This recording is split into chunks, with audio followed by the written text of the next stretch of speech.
It's the final stretch. We're almost there. Let's keep going.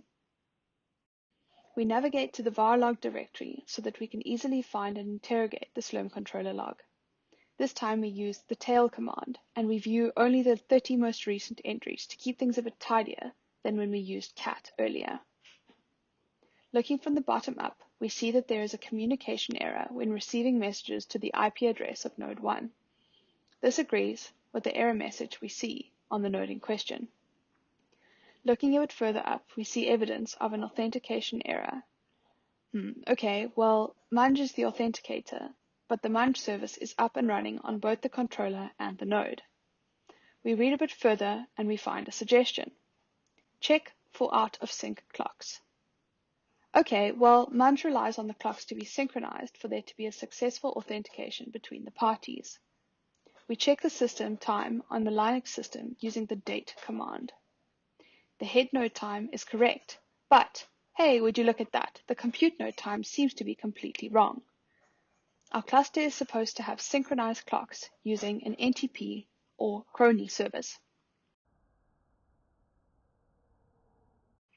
Checking the status of our NTP on both systems reveals that the service is not running on the compute node. We can thus restart the service, and hopefully this will fix our problem.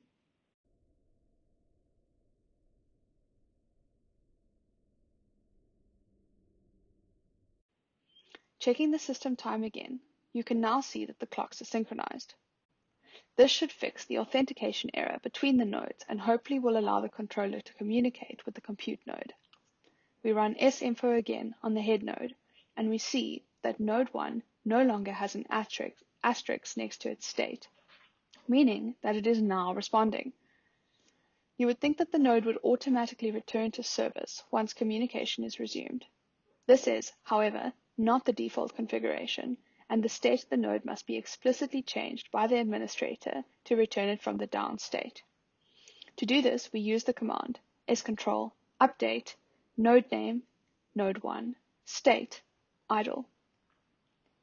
Running sinfo again, we can now see that node 1 has been revived and once again forms part of our pool of nodes ready to run jobs on the system. We have successfully debugged our system using system logs and journalctl. So, that is the end of this section. You will find these tools invaluable for debugging your system and returning the system to a working state. The logs may seem complex and daunting, but do not fear. The answer will be in there somewhere.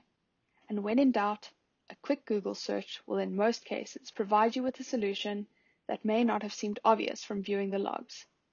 Thanks for listening, good luck, and goodbye for now.